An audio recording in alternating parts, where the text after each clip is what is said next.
Games at Twilight by Anita Desai, 1978. It was still too hot to play outdoors. They had had their tea, they had been washed and had their hair brushed. And after the long day of confinement in the house that was not cool but at least a protection from the sun, the children strained to get out. Their faces were red and bloated with the effort, but their mother would not open the door. Everything was still curtained and shuttered in a way that stifled the children, made them feel that their lungs were stuffed with cotton wools and their noses with dust. And if they didn't burst out into the light and see the sun and feel the air, they would choke. "Please, Ma, please," they begged. "We'll play in the veranda and porch. We won't go a step out of the porch." "You will, I know you will.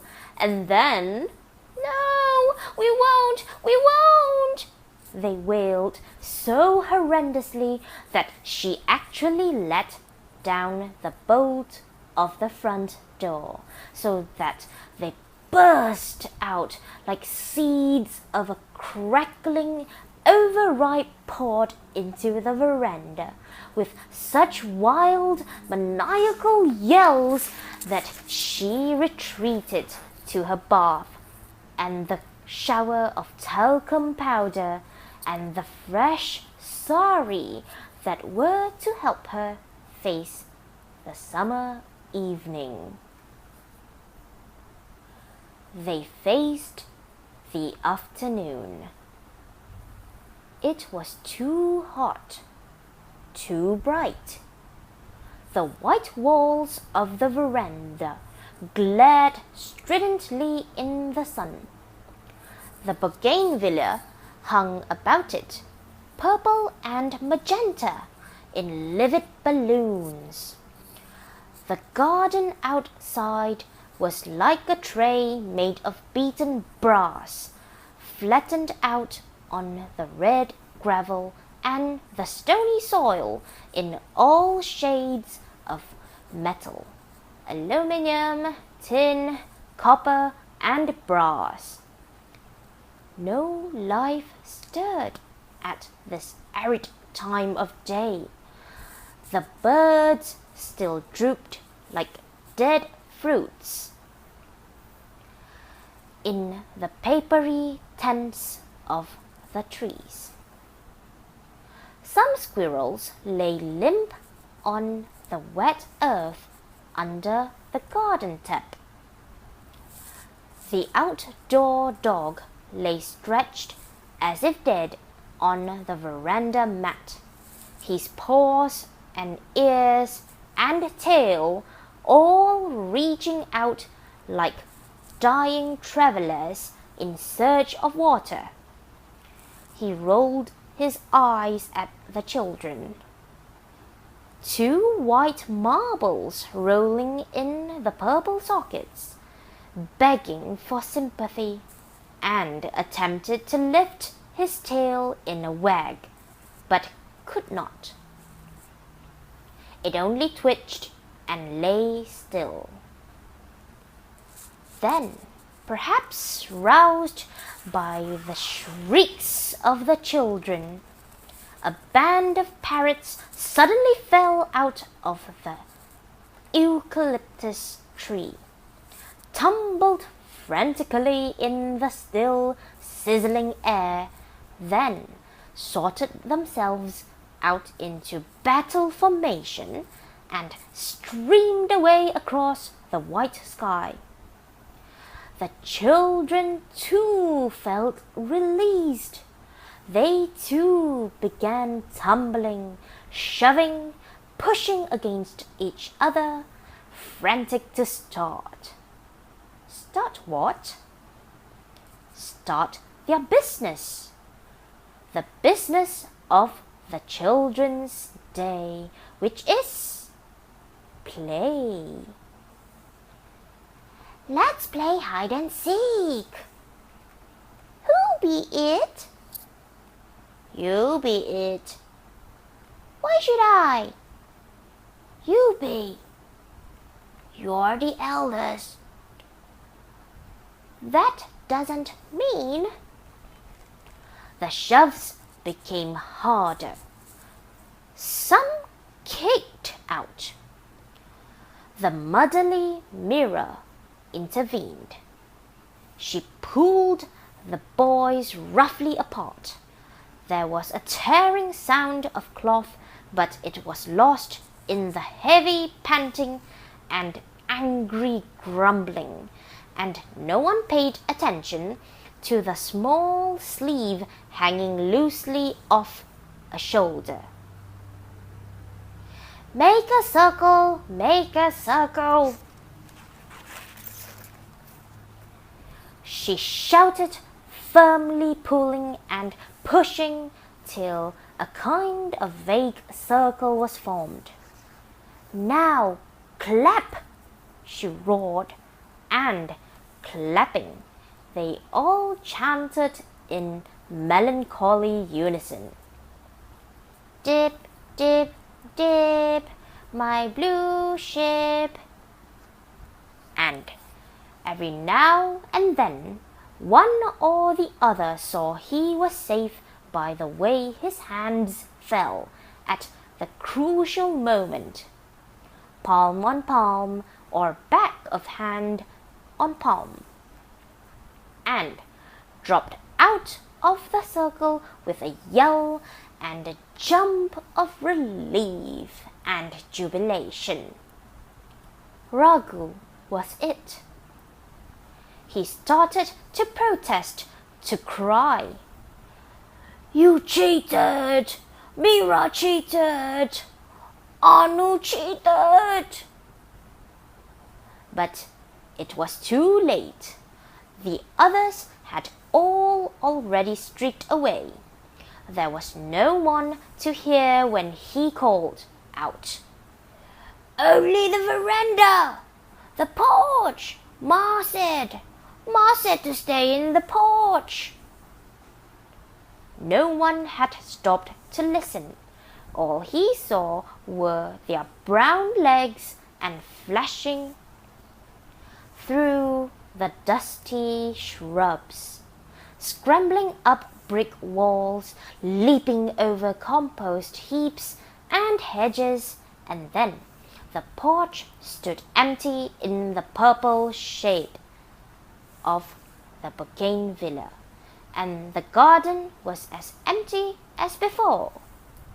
Even the limp squirrels had whisked away, leaving everything gleaming, brassy and bare.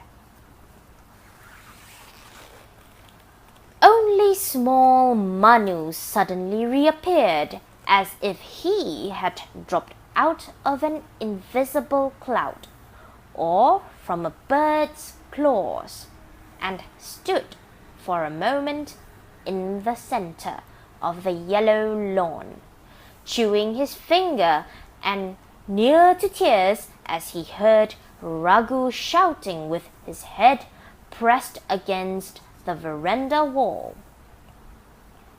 83, 85, 89, 90. And then made off in a panic, half of him wanting to fly north, the other half counseling south. Raghu turned just in time to see the flash of his white shorts and the uncertain skittering of his red sandals, and charged after him with such a blood-curdling yell that Manu stumbled over the hosepipe, fell into its rubber coils, and lay there weeping. "I won't be it. You have to find them all. All! All!"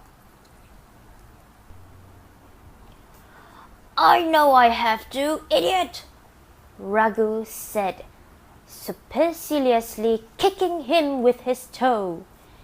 "You're dead," he said with satisfaction, licking the beads of perspiration off his upper lip, and then stalked off in search of worthier prey, whistling spiritedly so that the hiders should hear and tremble.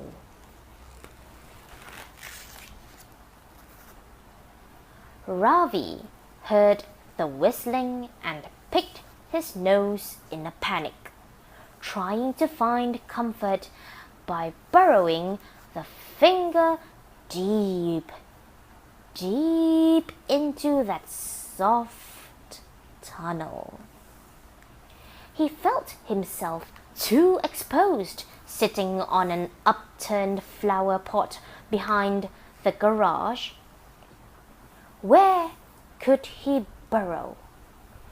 He could run around the garage if he heard Raghu come, around and around and around, but he hadn't much faith in his short legs when matched against Raghu's long, hefty, hairy footballer's legs.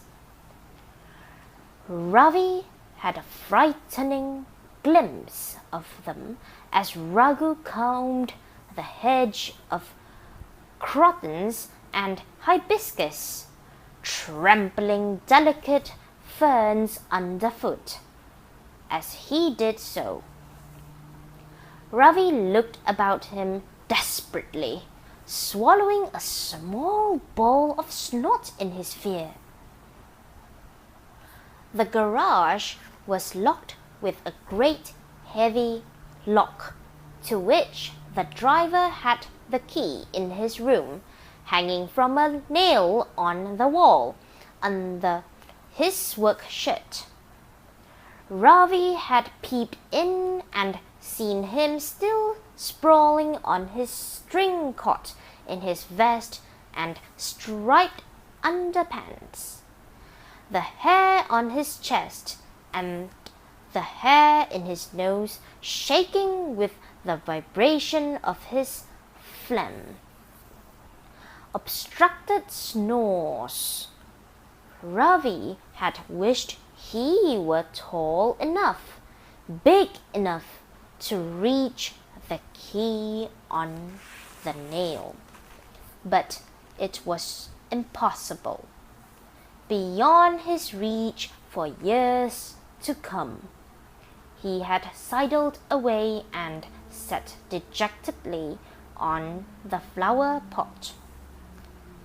That, at least, was cut to his own size. But next to the garage was another shed with a big green door, also locked. No one even knew who had the key to the lock. That shed wasn't opened more than once a year, when Ma turned out all the old broken bits of furniture and rolls of matting and leaking buckets, and the white ant hills were broken and swept away, and flit sprayed into the spider webs and rat holes, so that the whole operation was like the looting of a poor, ruined and conquered city. The green leaves of the door sagged. They were nearly off their rusty hinges. The hinges were large and made a small gap between the door and the walls, only just large enough for rats, dogs, and possibly Ravi to slip through. Ravi had never cared to enter such a dark and depressing mortuary of defunct household goods, seething with such unspeakable and alarming animal life. But as Raghu's whistling grew angrier and sharper, and his crashing and storming in the hedge wilder, Ravi suddenly slipped off the flower pot and through the crack and was gone. He chuckled aloud with astonishment at his own temerity, so that Raghu came out of the hedge, stood silent with his hands on his hips, listening, and finally shouted, "I heard you! I'm coming! Got you!" and came charging round the garage, only to find the upturned flower pot, the yellow dust, the crawling of white ants in a mud hill against the closed shed door. Nothing. Snarling, he bent to pick up a stick and went off whacking it against the garage and shed walls as if to beat out his prey. Ravi shook, then shivered with delight, with self-congratulation, also with fear. It was dark, spooky in the shed. It had a muffled smell, as of graves. Ravi had once got locked into the linen cupboard and sat there weeping for half an hour before he was rescued. But at least that had been a familiar place, and even smelt pleasantly of starch, laundry, and, reassuringly, of his mother. But the shed smelled of rats, anthills, dust, and spider webs. Also of less definable, less recognizable horrors. And it was dark. Except for the white-hot cracks along the door, there was no light. The roof was very low. Although Ravi was small, he felt as if he could reach up and touch it with his fingertips. But he didn't stretch. He hunched himself into a ball so as not to bump into anything, touch or feel anything. What might there not be to touch him and feel him as he stood there trying to see in the dark? Something cold or slimy, like a snake. Snakes! He leapt up as Raghu whacked the wall with his stick.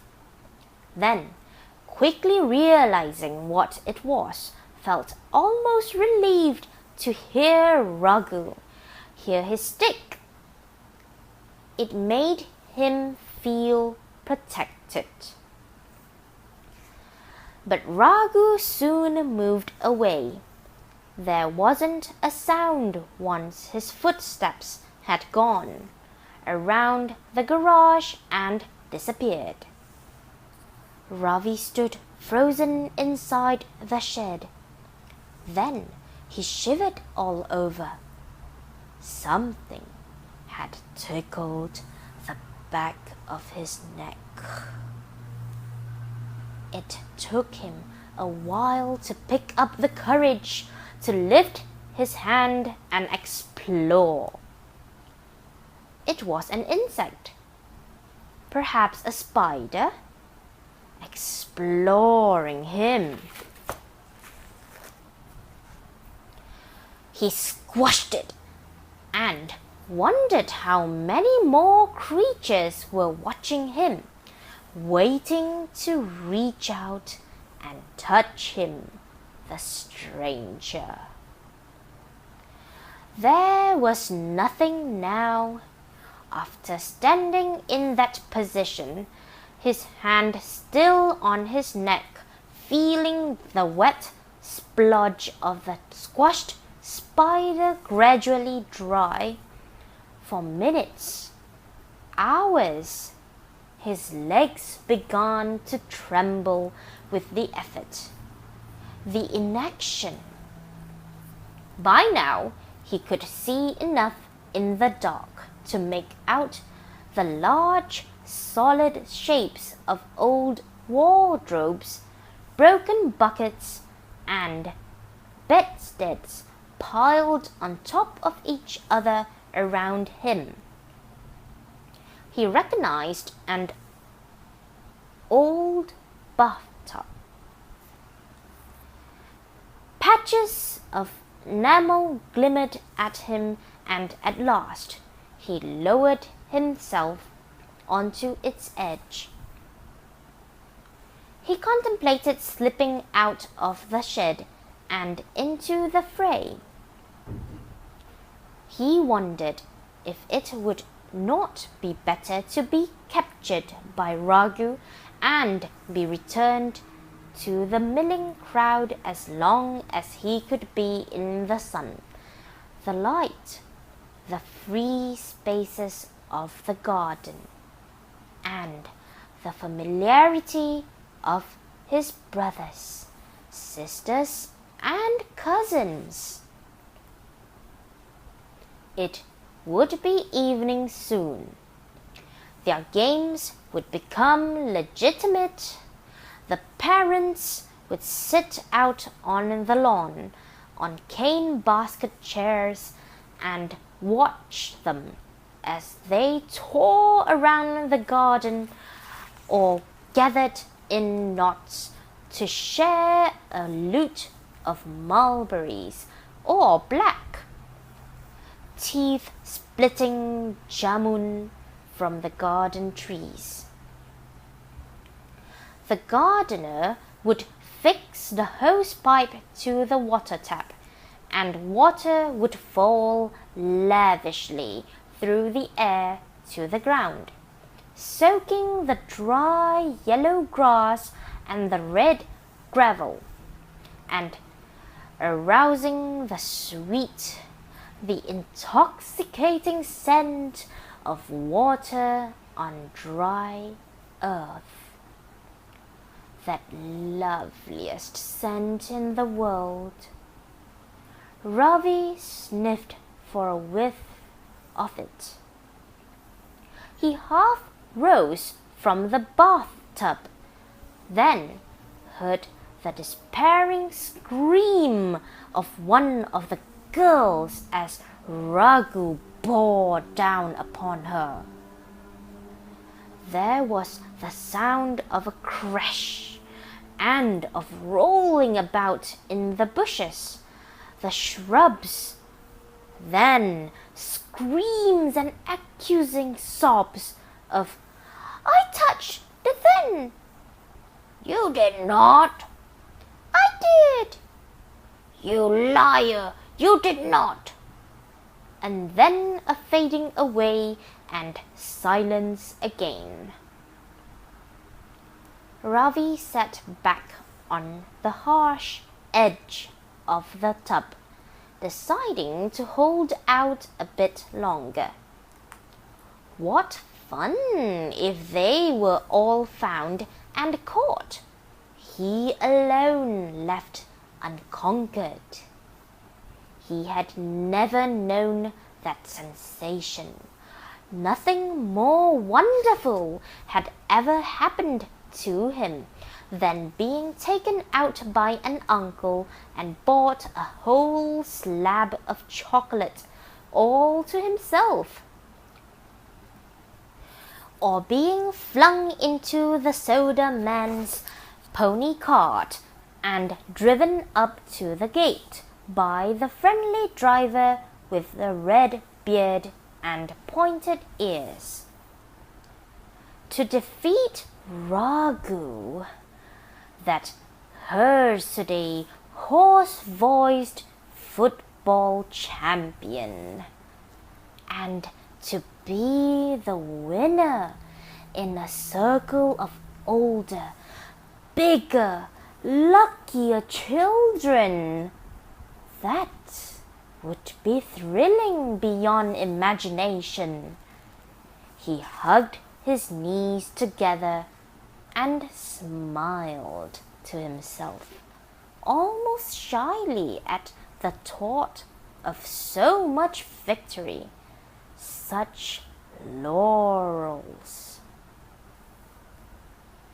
There he sat, smiling, knocking his heels against the bathtub, now and then getting up and going to the door to put his ear to the broad crack and listening for sounds of the game, the pursuer and the pursued, and then returning to his seat with the dogged determination of the true winner, a breaker of records, a champion. It grew darker in the shed as the light at the door grew softer, fuzzier, turned to a kind of crumbling yellow pollen that turned to yellow fur, blue fur, grey fur. Evening, twilight, the sound of water gushing, falling, the scent of earth receiving water, slaking its thirst in great gulps and releasing that green scent of freshness, coolness. Through the crack, Ravi saw the long purple shadows of the shed and the garage lying still across the yard. Beyond that, the white walls of the house. The bougainvillea had lost its lividity, hung in dark bundles that quaked and twittered and seethed with masses of homing sparrows. The lawn was shut off from his view. Could he hear the children's voices? It seemed to him that he could. It seemed to him that he could hear them chanting, singing, laughing. But what about the game? What had happened? Could it be over? How could it when he was still not found? It then occurred to him that he could have slipped out long ago, dashed across the yard to the veranda and touched the den. It was necessary to do that to win. He had forgotten. He had only remembered the part of hiding and trying to elude the seeker.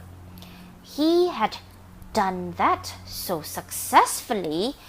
His success had occupied him so wholly that he had quite forgotten that success had to be claimed by that final dash to victory and the ringing cry of "Den!"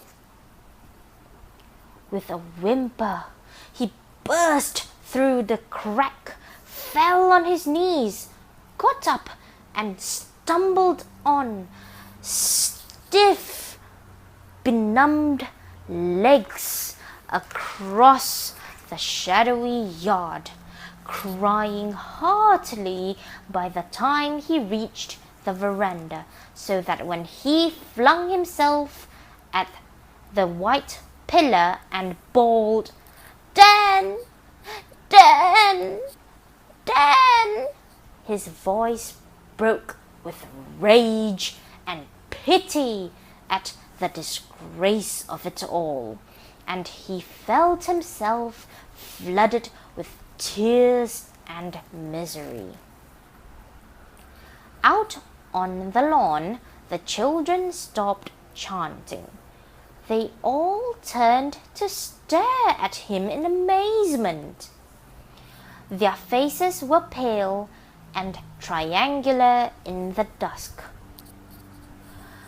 The trees and bushes around them stood inky and sepulchral, spilling long shadows across them.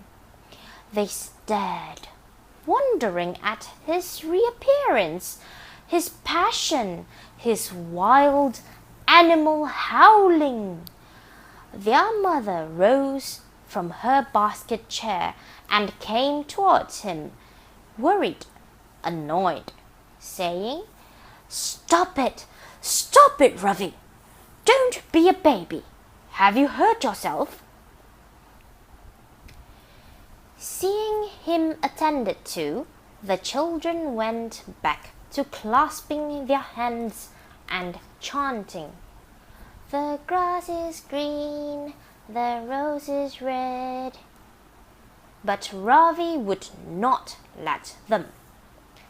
He tore himself out of his mother's grasp and pounded across the lawn into their midst, charging at them with his head lowered so that they scattered in surprise. "I won! I won! I won!" he bawled, shaking his head so that the big tears flew. "Raghu didn't find me! I won! I won!" It took them a minute to grasp what he was saying, even who he was. They had quite forgotten him. Raghu had found all the others long ago. There had been a fight about who was to be it next. It had been so fierce that their mother had emerged from her bath and made them change to another game. Then they had played another and another, broken mulberries from the tree and eaten them, helped the driver wash the car when their father returned from work, helped the gardener water the beds till he roared at them and swore he would complain to their parents. The parents had come out, taken up their positions on the cane chairs. They had begun to play again, sing and chant. All this time no one had remembered Ravi. Having disappeared from the scene, he had disappeared from their minds. Clean. "Don't be a fool," Raghu said, roughly, pushing him aside, and even Mira said, "Stop howling, Ravi. If you want to play, you can. Stand at the end of the line." And she put him there very firmly. The game proceeded. 2 pairs of arms reached up and met in an arc. The children trooped under it, and again in a lugubrious circle, ducking their heads and intoning, "The grass is green, the rose is red, remember me when I am dead, dead, dead, dead." And the arc of thin arms trembled in the twilight, and the heads were bowed so sadly, and their feet trembled to that melancholy refrain so mournfully, so helplessly, that Ravi could not bear it. He would not follow them. He would not be included in this funeral game. He had wanted victory and triumph, not a funeral, but he had been forgotten, left out, and he would not join them now. The ignominy of being forgotten. How could he face it? He felt his heart go heavy and ache inside him unbearably. He lay down full length on the damp grass, crushing his face into it, no longer crying, silenced by a terrible sense of his insignificance.